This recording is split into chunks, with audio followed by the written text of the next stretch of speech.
Assalamualaikum warahmatullahi wabarakatuh. Waalaikumsalam warahmatullahi wabarakatuh. Selamat pagi. Dalam pagi yang cerah ini kita akan mencoba membahas penilaian pencapaian kompetisi sikap, yaitu termasuk tugas dari Bapak Pungki Indarto sebagai pengampu mata kuliah evaluasi pembelajaran olahraga. Di pagi ini kita akan mencoba melakukan podcast bertiga bersama dua teman saya yang juga termasuk mahasiswa dari program Prodi Pendidikan Olahraga Universitas Muhammadiyah Surakarta. Sebelum kita masuk ke dalam materi, sebelum kita berbincang-bincang dengan teman saya ini, saya akan memperkenalkan diri saya sendiri. Nama saya Sofyan Desa Pradana dari NIM A81018047 dari kelas A Prodi Pendidikan Olahraga, ditemani dua teman saya. Yang pertama ada Saya dari Yuda Pradana, NIM 103 dari kelas B. yang kedua teman saya. Nama saya Bagestian Pradana, NIM 82 dari kelas B. Oke, setelah perkenalan kita sudah selesai, kita langsung masuk aja ke dalam materi. Yang pertama kita bahas tentang pengertian dari kompetensi sikap ini. Penilaian kompetensi sikap ini dalam pembelajaran merupakan serangkaian kegiatan yang dirancang untuk mengukur sikap peserta didik sebagai hasil dari suatu program pembelajaran. Jadi dalam pembelajaran kita tidak hanya dinilai dari kita belajarnya itu, dari nilai dan apapun, kita juga harus melihat dari penilaian sikapnya juga. Dalam pembelajaran meski di tingkat sekolah dasar, SMP, SMA, bahkan dalam perguruan tinggi, penilaian itu tidak hanya sekedar dari akademiknya seperti nilai tugas, nilai ujian, atau nilai-nilai yang lain, tapi kita juga mempertimbangkan nilai dari sikap siswa tersebut atau mahasiswa tersebut. Maka dari itu, penilaian sikap ini juga sangat penting, apalagi jika kita kuliah di pendidikan olahraga ini, yang kelak kita akan menjadi pendidik atau sebagai guru. Yang kedua ada cakupan. Kurikulum 2013 ini membagi kompetisi menjadi dua sikap. Untuk Mas Jani, apakah Anda mengerti dua sikap tersebut? Seperti yang Mas Reza sampaikan, penilaian sikap yang terdiri dari dua cakupan tersebut memiliki sudut pandang yang lain ketika seorang pendidik menilai siswanya bukan dari kepandaian saja, Mas, bukan dari akademiknya saja, melainkan pendidik atau guru dapat menilai siswa melalui sikap ketika sedang di luar jam pembelajaran, ketika bagaimana siswa tersebut sedang ketemu langsung dengan gurunya atau sesama temannya atau sesama kelasnya. Biasanya kan di situ dapat kita nilai lewat cara siswa tersebut melakukan komunikasi dengan orang yang lebih tua darinya, terutama dengan sang guru, bagaimana dia ketemu gurunya tersebut terus bisa ngobrol waktu di luar, atau diam saja, atau cukup tegur sapa terus menyalimi gurunya juga bisa, Mas. Jadi guru bisa menilai dari sikap tersebut. Maaf, mungkin di sini saya bisa menambahkan pernyataan dari Mas Dhani. Penilaian sikap bisa dinilai dari interaksi siswa kepada teman-temannya, kepada kakak kelasnya, kepada adik kelasnya, ataupun kepada guru-guru di luar jam pelajaran. Sama sopan santun, tata keramanya mungkin bisa dijaga. Ya, mungkin itu yang bisa saya tambahkan tadi. Ya, memang yang kalian sampaikan oleh Mas Dhani, oleh Mas Bagas ini benar, tapi ini baru mencakup satu sikap saja, yaitu sikap sosial, benar kan? Iya. Nah, dari sebenarnya ada lagi sikap berikutnya, seperti contoh sikap spiritual. Iya, benar. Coba Mas Dhani atau Mas Bagas mau melakukan sikap spiritual bagaimana? Jadi menurut saya seperti yang Mas Sofyan bicarakan di penilaian tadi sikap spiritual bisa kita lihat dari mungkin di sekolahan waktu banyak kan kegiatan-kegiatan di sekolahan yang sudah memprogramkan ketika siswa itu harus mengikuti aturan-aturan yang sudah dibuat oleh pihak sekolah. Melainkan juga ketika pada pagi ketika siswa sudah masuk ke sekolahan, biasanya ada kegiatan ngaji terlebih dahulu 15 menit sebelum dimulainya jam pembelajaran. Terus ketika itu waktu adanya program-program spiritual yang diadakan oleh sekolah, ketika pada siang hari siswa tersebut harus mengikuti sholat zuhur berjamaah. Jadi begini, ketika program sekolah sudah membuat beberapa kegiatan tentang spiritual di lingkungan sekolah. Contohnya dalam sekolah itu ada kegiatan selain tadi di pagi hari melakukan ngaji terlebih dahulu sebelum dimulainya jam pembelajaran. Ketika siang terus diadakan sholat zuhur berjamaah. Terus ketika sudah selesai sholat zuhur, biasanya kan ada istighosah, terus zikir bersama memohon ampunan. Kemudian di situ bisa jadi guru melihat atau menilai sikap siswa ketika sedang berlangsungnya kegiatan spiritual tersebut, atau apakah siswa itu mengikuti kegiatan tersebut dengan sungguh-sungguh, atau biasanya ada beberapa siswa itu yang melakukan dengan temannya itu saling bercanda, tidak sungguh-sungguh. Biasanya ada saja siswa yang seperti itu. Jadi mungkin dari kegiatan-kegiatan tersebut guru bisa menilai dari sikap spiritualnya di lingkungan sekolah. Mungkin saya bisa menambahkan penilaian sikap spiritual itu seperti setiap siswa mungkin ya di lingkungan sekolah saling ucap salam kepada guru. Ya pokoknya di lingkungan sekolah selama itu bisa dipantau oleh gurunya. Sebelum kegiatan pembelajaran diadakan doa sebelum belajar itu. Sesudah kegiatan pembelajaran berlangsung, mungkin siswa di setiap kelas itu bisa aktif berdoa sesudah belajar. Ya mungkin itu yang bisa saya tambahkan dari pernyataan saya tadi. Karena bagaimana di sekolah itu kan guru cuma bisa mengamati kegiatan spiritual siswa ya hanya di lingkup sekolah. Kalau sudah siswa keluar dari lingkup sekolah atau sudah kembali ke rumah, kembali ke orang tua masing-masing, kita sudah lepas tanggung jawab. Bukan kita sebagai guru bisa mengamati kegiatan spiritual tersebut, melainkan bisa kembali ke tanggung jawab orang tua masing-masing ketika sudah di rumah. Begitu, Mas. Karena itu mungkin guru menilai sikap spiritualnya dari keaktifan siswa tersebut di lingkungan sekolah. Ya, yang Mas Dani katakan dan Mas Tegas katakan benar ya. Kita juga ada sikap spiritual, disampaikan tadi sudah manusia lengkap, tapi itu kan lebih menjurus ke agama yang Islam ya, Mas. Ya. Nah, kita itu untuk menyikapi yang non muslim bagaimana, meskipun non muslim pasti ada, meskipun itu hanya minoritas seperti itu. Gimana menurut Ya, Mas Dani dan Mas kalau Tegas? menurut saya ketika di sekolah mungkin tetap aja ada ketika perbedaan tersebut, karena kita itu bukan hanya agama Islam ya, Mas. Karena ada lingkungan kita itu, teman-teman kita itu yang berbeda keyakinan, misalnya beda agama.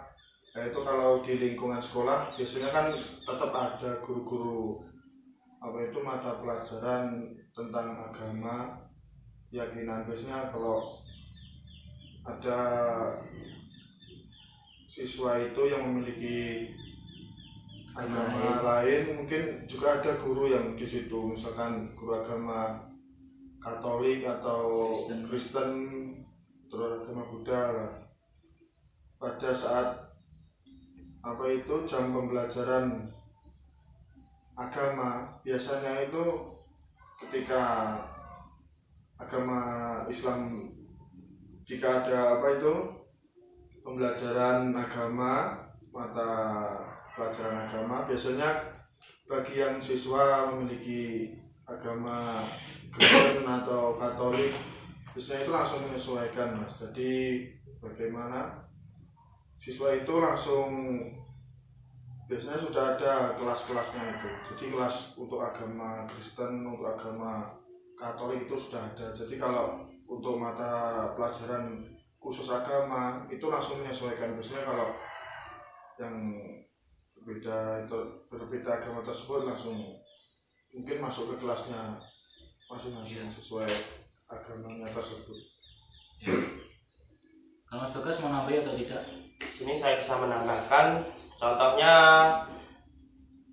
sewaktu saya SMP. Nah, di situ mayoritas agamanya Islam, tapi ada yang minoritas non-Islam. Nah, itu kebanyakan Kristen Protestan. Nah, di situ di SMP itu gimana ya? Siswa itu dibagi. Jadi yang minoritas non-Islam itu seperti Kristen Protestan itu dijadikan ruang lingkup satu kelas.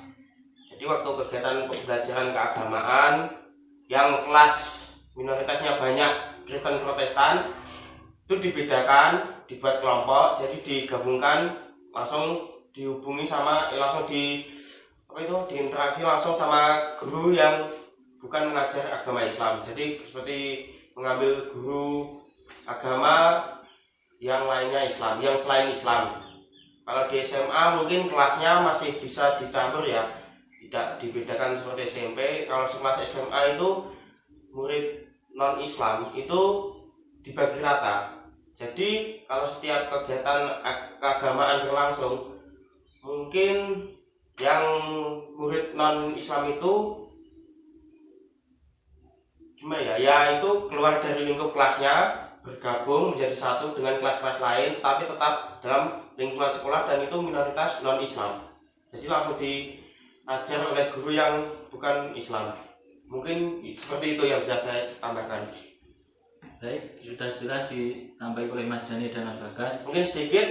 Jadi gini ya, bagaimanapun keagamaan kegiatan penilaian yang penilaian spiritual keagamaan itu tetap berjalan seperti yang saya sampaikan tadi. Yang Islam mengerjakan kewajibannya masing-masing, siswa-siswanya, gurunya.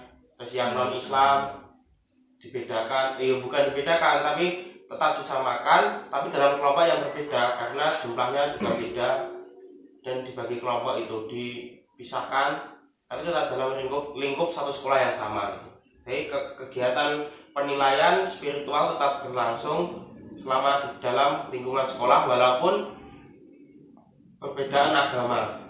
Jadi yang menurut Mas Bagas sampaikan itu tetap ada penilaian spiritual yang terjadi ketika bagaimana di lingkup sekolah terjadi perbedaan agama.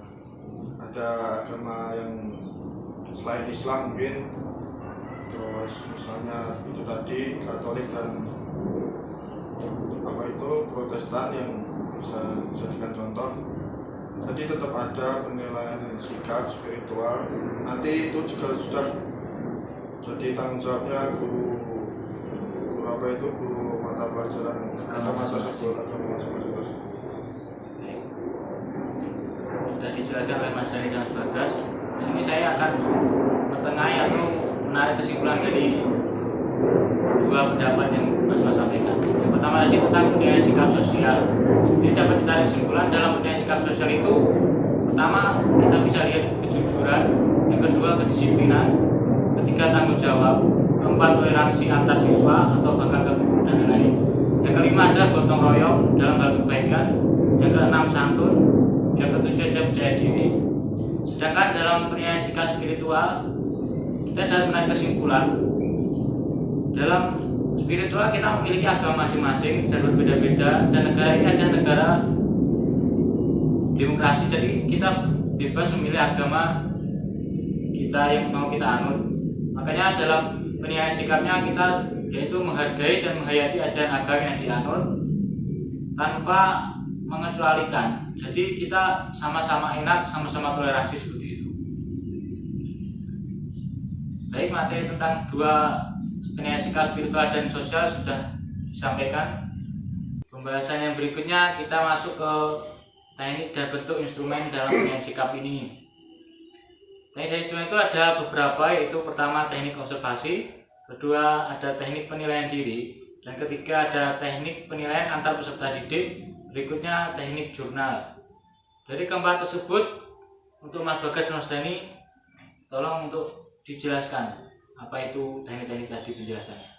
Jadi gini, menurut saya teknik observasi itu merupakan teknik penilaian yang dilakukan secara berkesinambungan dengan menggunakan indera, baik secara langsung maupun tidak langsung,